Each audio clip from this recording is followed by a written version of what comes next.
We have decided to adjourn proceedings for a date to be determined by the programming committee. Unprecedented. The budget speech is cancelled for the first time in South Africa's history. Extreme weather pummels the country after a tornado strikes North Pretoria. And where is he? A brazen Spider-Man-like escape from a Johannesburg court. Hello, I'm Jane Dutton. This is Eyewitness News. A budget shocker for South Africans. No budget today at all. It's been postponed to March. I have just had a consultation with all the whips of parties following a consultation with the leader of the government business. In terms of Rule 48, subsection 2, we have decided to adjourn proceedings for a date to be determined by the programming committee.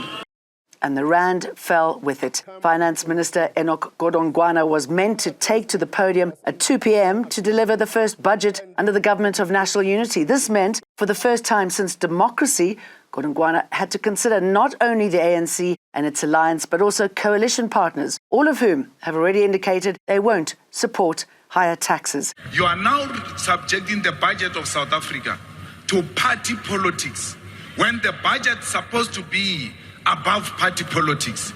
Let the budget be presented here and let Parliament decide that this is the decision that we are taking as Parliament, or whether to accept or not.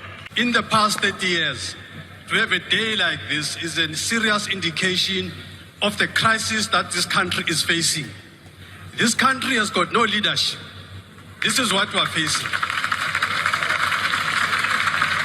We are saying, if we say we have democracy, let democracy come and exercise itself here.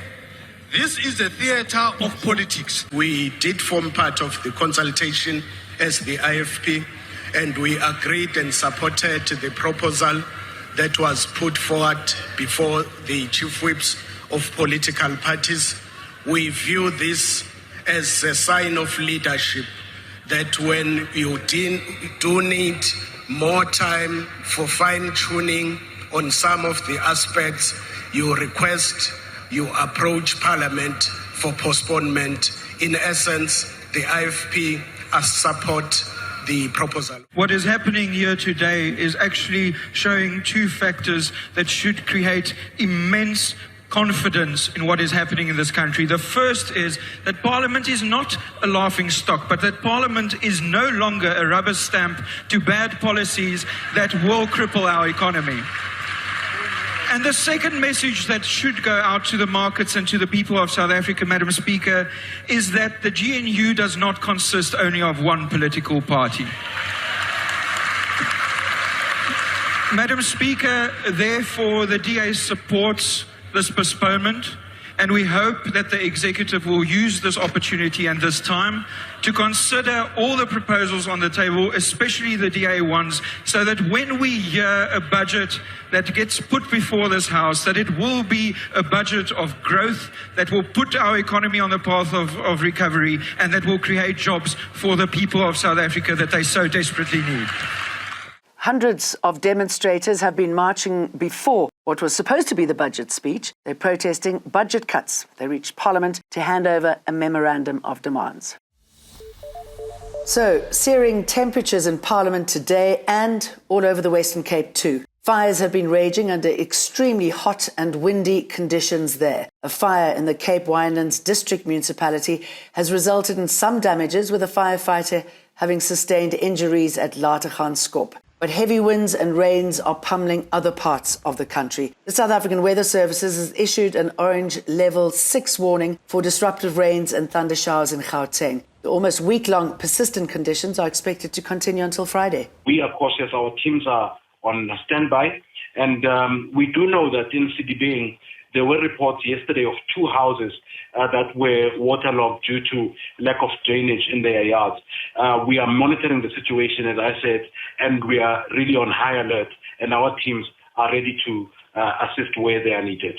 Some schools have also been closed in the Northwest Province. And today's bad weather is making any sort of clean-up operation in Montana, north of Pretoria, near impossible. That's after a tornado ripped through the area yesterday. Ferocious winds tore through the area, uprooting trees and ripping roofs off homes, carports and buildings. For now, I still have to look for a place. I didn't. So now I'm trying to gather things here and there. Then I'll take everything one step at a time.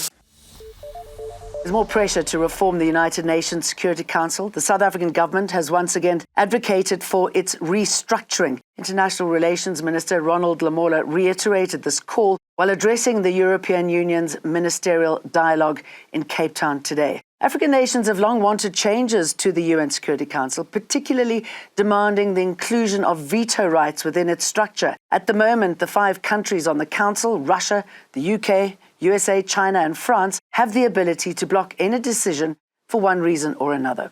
While this world presents challenges, it also offers opportunities, perhaps now more than ever. The issue of the reform of the global governance institutions, such as the UN Security Council, is now a glaring matter that needs our urgent attention for us to be able to resolve conflicts when they occur.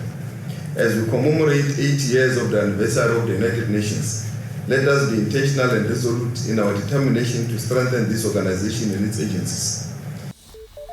After 1 year since 6-year-old Joslin Smith disappeared from her Middleport home in Saldanha Bay, she is being remembered today. And things there have slowly returned to normal in the West Coast town. Joslin went missing after disappearing from her home on the 19th of February last year. Her mother, Kelly Smith, and 2 co-accused now face charges of kidnapping and human trafficking relating to the little girl's disappearance. West Coast resident and founder of NPO Pay It Forward, Greg Clifton, has been actively involved in the search for Joslin. He says while the search continues, life goes on in Saldanha Bay. I'd say that in the beginning there were far less children on the streets, unaccompanied by adults. But by and large, as things go, things have kind of returned to normal. One person has died after sustaining severe burns at the Prince Mshiyeni Memorial Hospital in Umlazi, south of Durban. The patient, who was in isolation from others at the time, allegedly ignited a cigarette lighter which caused the fire last night. The Department of Health in the province has expressed its condolences to the late patient's family. The department says when he ignited the lighter, he was in close proximity to the oxygen tank, which then caused the blaze. Another patient in the ward alerted the nursing staff, who immediately responded to emergency. Upon arrival, the ward was filled with smoke and the staff quickly retrieved fire extinguishers to contain the blaze. They open!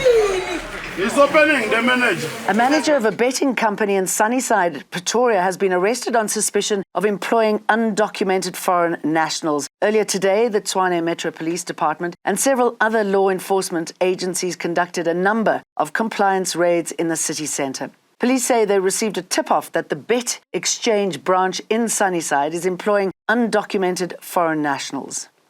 You can see the conditions these people are working in, and we found that the documents are not compliant. We found they're employing undocumented immigrants. We also found that they didn't have a working permit, and then we also found that there was 2 people hiding in the toilet, but they were customers who were undocumented immigrants.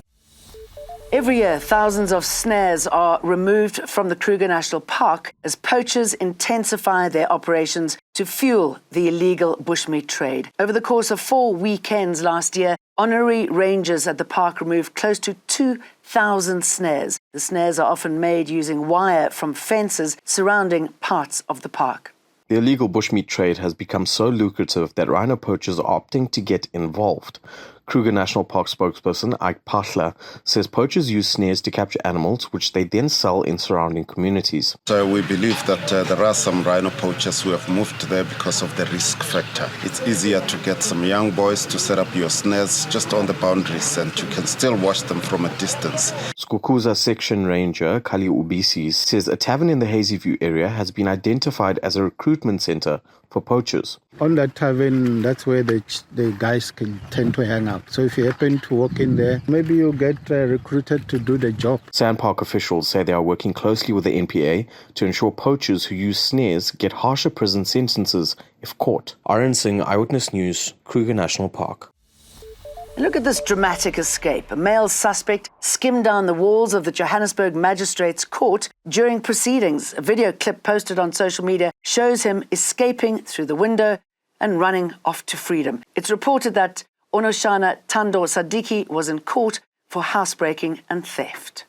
That's it from us today. We'll see you for more again tomorrow. Eyewitness News, in touch, in tune, and independent. For the latest, log on to ewn.co.za or ewn.mobi.